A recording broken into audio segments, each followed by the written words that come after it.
Evening. Welcome to another edition of the Gersnet Podcast, the independent Rangers podcast by fans for fans, where all the content is absolutely free, coming to you in association with Forrest Precision Engineering. I'm your host tonight, Brian Archer, and as always, we'd encourage you to get onto the Gersnet website and check out our forums for all your latest Rangers news and discussion. We've now passed the 6,000 subscribers on the YouTube channel, but as always, we would also ask that you continue to share the pod on social media, spread the word, and please subscribe to the YouTube channel. Before I introduce my guest tonight, I need to give another mention to our partners over at Forrest Precision Engineering. They're a Glasgow-based engineering company who've been a big commercial supporter of Rangers for a number of years, and we're delighted to have them supporting the pod. If you want more information about them, please visit their website at www.forestprecisioneng.com. They also have a stunning executive lounge in the Ibrox main stand. And for more information on that, please email the club at hospitality@rangers.co.uk. Right, now to bring in my guest, and tonight I'm joined by Stewart Weir. Stewart, how are you doing? Have you enjoyed your summer break, and are you ready for the real football to kick off again? Yeah, I had thoroughly enjoyed my summer break. I was being complimented on my suntan there a couple of minutes ago before we came on air, so I did threaten to show you my white bits, but it's not that kind of podcast. But anyway, no, it's I think we're ready for the new season. It seems, the season seems to creep up me even quicker these days. The football, competitive football in Scotland, in what was a day after Glasgow Fair Friday, takes a bit of getting used to. It's almost as bad as playing international rugby in the middle of the summer holidays. So it's but no, a welcome arrival, I have to say, after last season kind of petered out. So much to chat about in terms of what we might expect this time around. Yeah, definitely. We'll dive straight into it. I just want to get some of your thoughts on the pre-season. What were the positives for you, and was there anything to be concerned about going into the season? I have to say, let me declare my hand here. I have never ever at any time read lots into pre-season. I think pre-season games are about two things: new players getting to know each other, and fitness levels. And by fitness, I mean getting yourself match sharp for the start of the season and staying away, if possible, from any kind of injuries. I don't subscribe to these, one bad result and all of a sudden you have to tear up the playbook and start with another team again. I think these things come through time, and and pre-season friendlies or any kind of friendlies, I've avoided them like a plague over the years, unless I was being sent on some exotic trip somewhere, or for a couple of weeks in Italy or Norway or the Netherlands or something like that. I attempted to stay clear of pre-season friendlies. Again, they were just go through the motions. You would start with one team, finish with another team. You'd make 10 changes. They'd bear no resemblance. Everybody would get a game, and all the coach or manager would say at the end of it was, you get 45 minutes under his belt there. 45 minutes against a decent team might work for you, but 45 minutes against rank amateurs, you'd be as well just running around Bellahouston Park. So, so concern-wise, not really any concerns.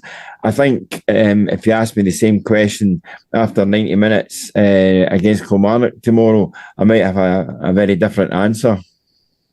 Yeah, and I guess that kind of touches a bit on my next question, just your general thoughts around pre-season. Do you think, as fans and perhaps the media, we tend to overanalyse pre-season and particularly results? I mean, it wasn't that long ago that pre-season games were barely reported on, much less now when you can watch them live on TV from anywhere in the world. Do you think that's a bit of a hindrance, I guess, in terms of we're so focused on results and performances that we kind of miss the true point of pre-season is all about fitness and, as you say, players getting to know each other?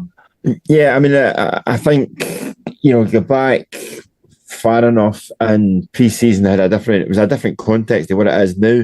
And you can't really say, oh, it's commercialism. I remember, Rangers going to the USA to play matches in the late 60s, early 70s. I've been, as I say, pre-season training with them when they used to go to Choco and go there for 2 weeks. I never complained about that, I have to say. But it was, I think you can over examine some of the games. The thing is as well, it's fine, training and practicing behind closed doors. At some point in time, you have to show your hand and play some level of competitive football. And depending on what the manager's trying to do, or what kind of system he's trying to adopt, or he's trying to introduce new players to play a different system or different roles, you have to do that out in the pitch. So a manager will, I've known enough managers over the years who will say to you at the end of their team maybe losing 2-0, that was a great workout for us. We learned this, and this. We also learned not to do X, Y, and Z. And I think managers look at games differently from what punters might look at them as, or even, I have to say, the media now. The media are always looking for instantaneous results and judging teams. But you could be playing against a team that doesn't start their season for 3 weeks after you start. So it's difficult to get the balance of where clubs are in terms of their fitness levels and just how much sort of running and they've got in their lives, and how much work they've actually done pre-season. So teams are at different levels, so it's difficult to gauge then what the actual results mean. Yeah, I think the perfect example of that was against Olympiacos in the pre-season. Just there, if you watch the game, we got a bit of a chasing at times, and if you looked online, there was fans kind of ready to chuck in the towel already. But Michael Beale sort of came out and he wasn't angry, he wasn't particularly upset or disappointed. He just said, what, that was a pretty good workout for us. Pre-season's not really about the results. We're going to need to kind of be in these types of games where we're under the cosh a bit and learn how to handle it. So from that point of view, it was a good exercise, but I think it was kind of a bit surprising to most fans that he wasn't more critical of the team, but I think he got the balance spot on, to be honest, in what he said. Listen, I'll reiterate it. It's like, it doesn't matter the results you get in pre-season friendlies, where the games are played, who the opposition is. Everything comes down to the first whistle sounding in your first league match, and then you can gauge where you're at in terms of new players, in terms of a new look to the team, and also just what your intent might be for the new season. I think if you end up with this, and we've seen it, in the past, Rangers either losing games or drawing their first match, of the season, and it's doom, gloom, and despair. I think tomorrow, if anything, a win is, it's imperative. But I think all in all, you'd be looking for Rangers to win this game and do it with a bit of style, and also do it in such a way that it's not like a mad dash to the end to win 2-1. You'd like to see Rangers taking a team apart in the opening game of the season, so you've actually got something to build upon. And it's a while since that's actually happened. I can think some of the car crashes that Rangers have had over the years in the opening games of the season, so that's something to avoid.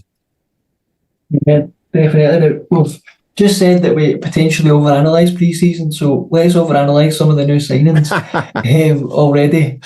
Have any of them stood out for you in terms of what we've seen so far? We can't read too much into it, but just on what we've seen so far, have any of them stood out for you? I think the guy that's going to be under the most scrutiny, Brian, is going to be Jack Butland, simply because of who he's replacing, and for a season and maybe even a season and a bit, I'd been saying that ultimately Rangers were going to have to go and get a goalkeeper. There was obviously McCrory wasn't being trusted the way he should have been if he was the new kid in the block. I never saw McLaughlin as being the option to replace, McGregor.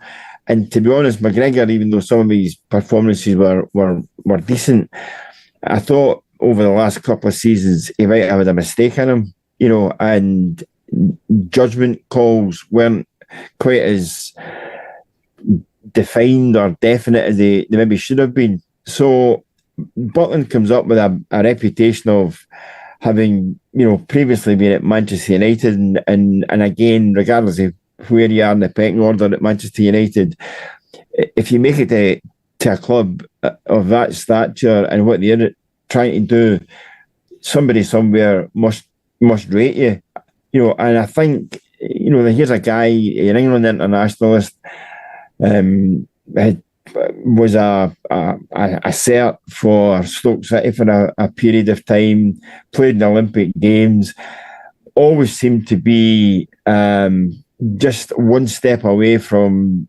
really establishing himself at different places, be that with England, and then getting, he'd had various injuries and the likes. He's now age 30. You would hope all of that was behind him. And he's still relative in goalkeeping terms, young enough to really make his mark and really establish himself. I mean, we could be sitting here in 10 years, maybe I won't be, but anyway, we could be sitting in 10 years still saying, wasn't Butland a disappointment, or wasn't Butland a great signing? And, there's a long legacy of goalkeepers who've arrived at Ibrox and made the number one shirt theirs, and people, still refer to them, and you still look at, if you like, generations or period within the Rangers history down as who the goalkeeper is. You had the kind of Chris Woods years and Gorham years, that kind of thing, Stephen Kloss, McGregor.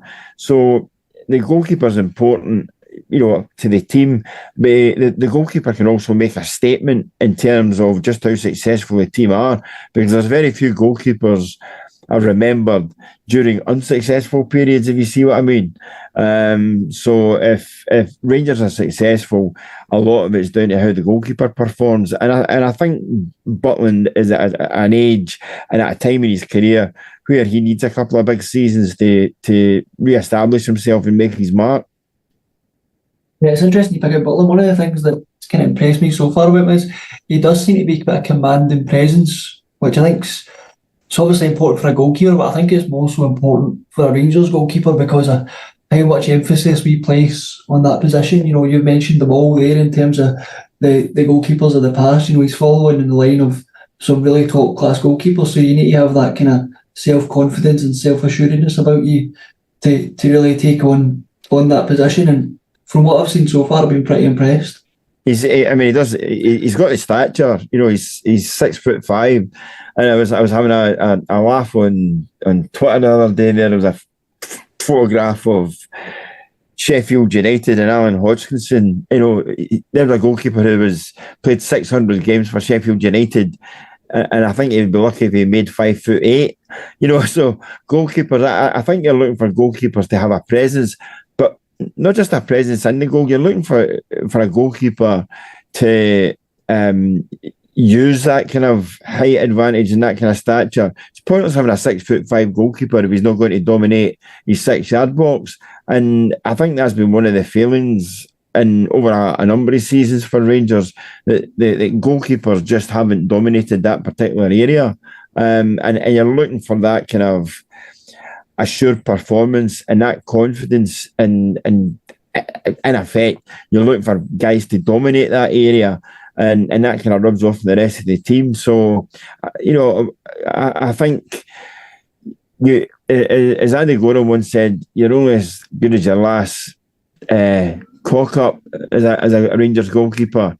I hope we keep setting a minimum, but you're always under the limelight and under the spotlight simply because you're the last line and everybody sees what your mistakes are. If you're the striker or winger and you make a blunder, you get another chance in another 5 minutes. Do that as a goalkeeper, you might not get another chance for another 2 games. To re-establish their kind of reputation and shake off any mistakes that you make. So there's a lot riding in Butland this season. Yeah, definitely. I think the early signs are promising there. Now, is there any areas in the team that you think still could do with some strengthening? I know we've brought in, an influx of players. I think that's 9 we're up to so far. But is there still any areas in the team that you think we could do with 1 or 2 additions? Well, if you're a big enough budget, you can get and sign an entire team again, couldn't you? But listen, I think you have to be playing competitive matches to see, first of all, the guys that you've signed, how they're going to contribute for the season, and also who are the guys that are going to come and find that they are comfortable playing at Ibrox in front of 50,000 people, and they're comfortable with the expectation levels at Rangers.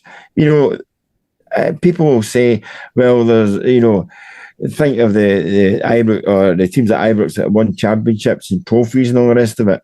Trust me, there's a lot of pressure on if you're a defending champion. There's even more pressure on if you're going to try and have a breakthrough season and win something. And the scrutiny and examinations that go on for these guys will be non-stop right through the entire season. Some guys will just fit in and you'll be saying, he looks as if he's been playing here for 2 or 3 years. Others might struggle with, to either fit in with the system or fit in with new teammates or fit in with the roles that they're given. So there's a lot to take on board, not just for the players, but for the fans as well over the first couple of games. And it'll be interesting to see the guys that make their mark quickly and settle down quickly. For ultimately, they'll be the guys that will be deemed a success. If you put, if you're able to put a couple of worldly performances together, then you'll be an instant hit. But I think most folk are looking for guys that turn out every week and get 7 out of 10 or 8 out of 10, and you're guaranteed a performance out of them. Yeah, I think it's kind of crucial that the majority of these incomings really kind of settle as quick as possible and gel with the teammates, and we can kind of get off to the best start we can. But which isn't always easy, bringing in so many players. And I think if you look at Butland and what's expected of him, I think the fact that that Rangers have been falling over themselves to try and sign strikers, who will emerge as the number one striker or the best striker? Who will be the guy that will get the goals over the coming season? I think 1 or 2 have been the flatter to deceive, let's say, in recent times. The last 2 or 3 seasons have come in. They've looked okay. They've looked as if they could do the team a turn, and then have just petered out. But I think there are very few teams ultimately that are successful who don't have somebody who's guaranteed to be scoring goals, guaranteed for 20 or 25 or 30 goals a season. There's not many teams. Rangers have done it in the past where, you've got maybe 3 or 4 guys all scoring a dozen goals, and the goals were spread out through the team. But I think ultimately teams that are successful have got 1 goal scorer or a couple of guys that are really finding the net on a regular basis. And I think, again, that'll be something that, whereby Michael Beale's signings will be judged on how many goals they might get and what their kind of return rate is. Yeah, I think Michael Beale's actually kind of said that we need players to chip in from different areas. We can't be so reliant on a sole goal scorer as we had been with Morelos in past years. Or James Tavernier. Yeah. Well, it's interesting he's still top goal scorer in pre-season. Yeah. We don't overanalyse pre-season though. That's not important. No. That's a nice cop out from you there. But no, just to pick up again on what you're saying there, the guys, for instance, going back to like Morelos, or going back several seasons when you like say Chris Boyd or whoever it might be, or McCoist, these guys were hitting the back of the net at a real rate of knots, and again, that's what you're actually looking for to help the team, but also to build to build what the team's capable of doing. That if you've got a focal point in the team that you know if he's in a certain position, he's going to score goals for you, then it makes everybody else's job a hell of a lot easier. Yeah, people can contribute right through the team, but if you've got a guy taking, one chance out of every 3 that's made for him, as opposed to 1 chance in 10, then you've got a much better chance of your season being successful. Yeah, it'll be interesting to see who kind of steps forward out of that group of strikers that have come in, to see who kind of takes that kind of main striker berth as their own. Well, who do you think the main striker is then? I mean, I think he'll go with 2. I think he'll go with Dessers and Danilo as a partnership. I think he'll play a diamond in midfield, and he'll be 2 up front with Dessers and Danilo. I think that will be kind of how he'll play it. I think they 2 can link up well. I think you've kind of got Dessers is quite a physical presence up there, and Danilo seems quite skillful and quite a good touch. I think they could link up really well. I mean, your take on it isn't too dissimilar from it takes somebody exceptional to be a lone striker. If you see what I mean, it takes somebody really to be a really exceptional player to play up front himself and take on that pressure and take on that mantle of being the goal scorer. It's always easier. I always think you'll get double the chances of scoring twice as many goals if you've got 2 strikers as opposed to 1. And I think also it shows a bit of confidence in your team. However, in saying that, I think the pragmatism has been in recent times that if you're only playing 1 guy through the middle, it means that there are another 5 guys in the midfield or in supporting roles. That means that you might be more difficult to break down. I understand the kind of being defensive minded, but equally, if games are far easier to win if you're scoring goals first and foremost. And I think sometimes you need to take the shackles off and go for broke and try and score goals and beat teams by the amount of goals you score, and not because you hang on for grim death at the end and you're able to defend or not defend, as the case has been. Yeah, definitely. I think domestically we need to be kind of upping our numbers in terms of goals scored. I think Michael Beale said that himself. But I think at the end of the day, that's the reason why we've invested so much in the forward areas. That we've touched on the kind of incomings, just chat a bit about kind of rumours of outgoings. Now, over the last week, there's been rumours of Kamara, Sakala, Wright, possibly Davis, all being available for transfer. Would you be inclined to retain any of them, or are there any others that you think should be moved on first? I don't think. I think it's a bit of a kind of balancing act here, Brian. That there are guys that you'd be open to offers for, but equally you don't want to deplete the squad, too significantly. I think you still want to keep a level of kind of depth and a number of players available to you. But definitely there's 1 or 2 that you maybe want to see off the payroll, if only to invest somewhere else or bring in another player in a specific position. I don't think I think every player at any club has got a price. I think what Rangers' expectations level might be for some of these guys might be slightly unrealistic, let's say.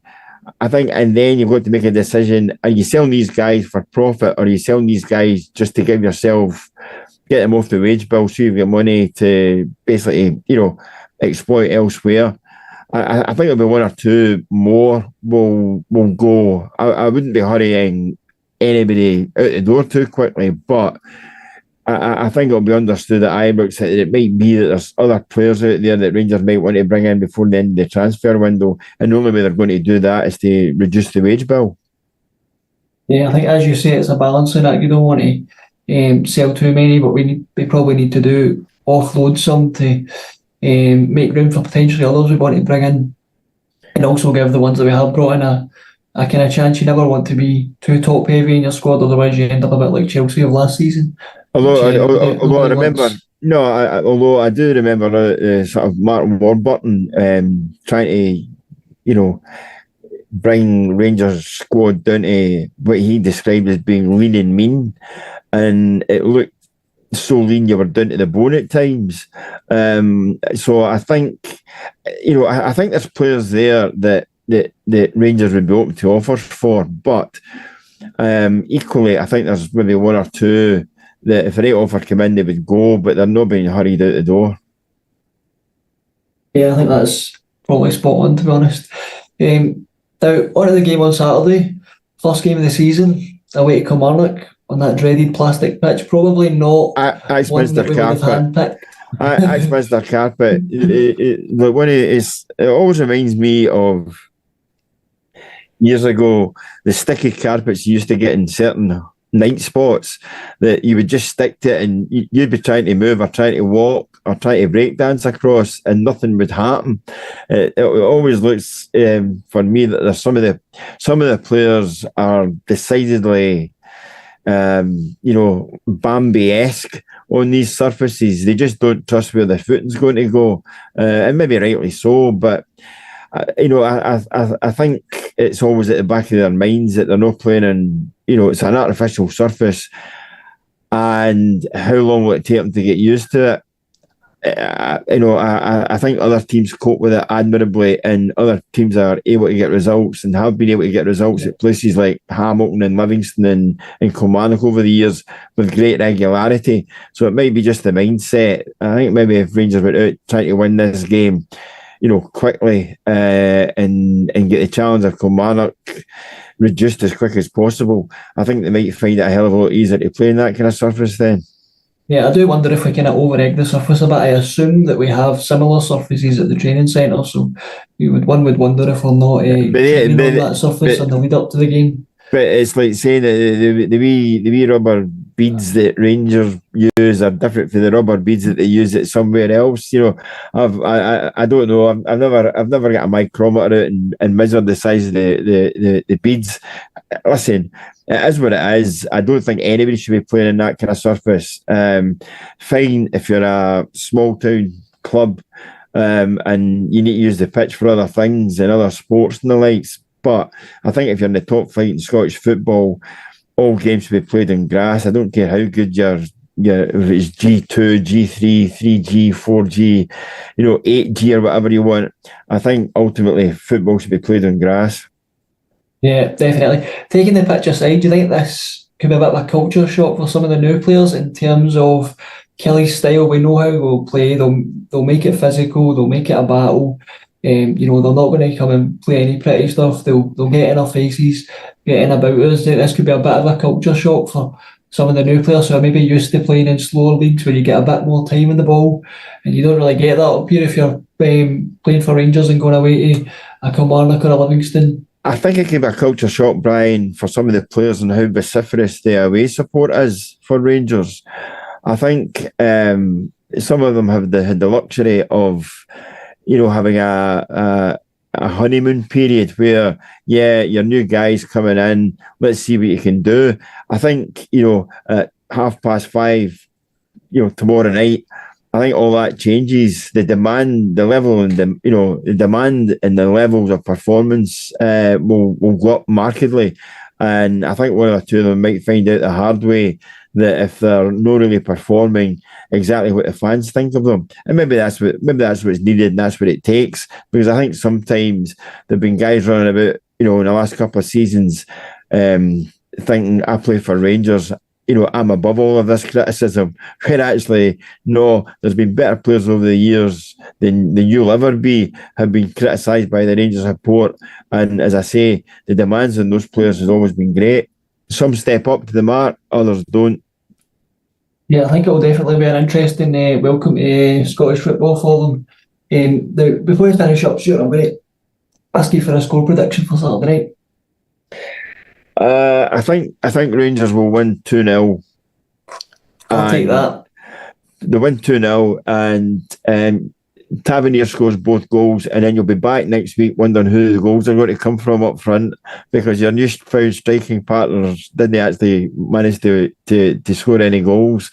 No, I think I'm eagerly anticipating some of the guys that I think Rangers have made some good signings. Listen, they're never going to sign the worldies that they once did, or the guys with the fantastic reputations. But I do think there's a lot of work that's going on in the background in terms of the scouting of these players.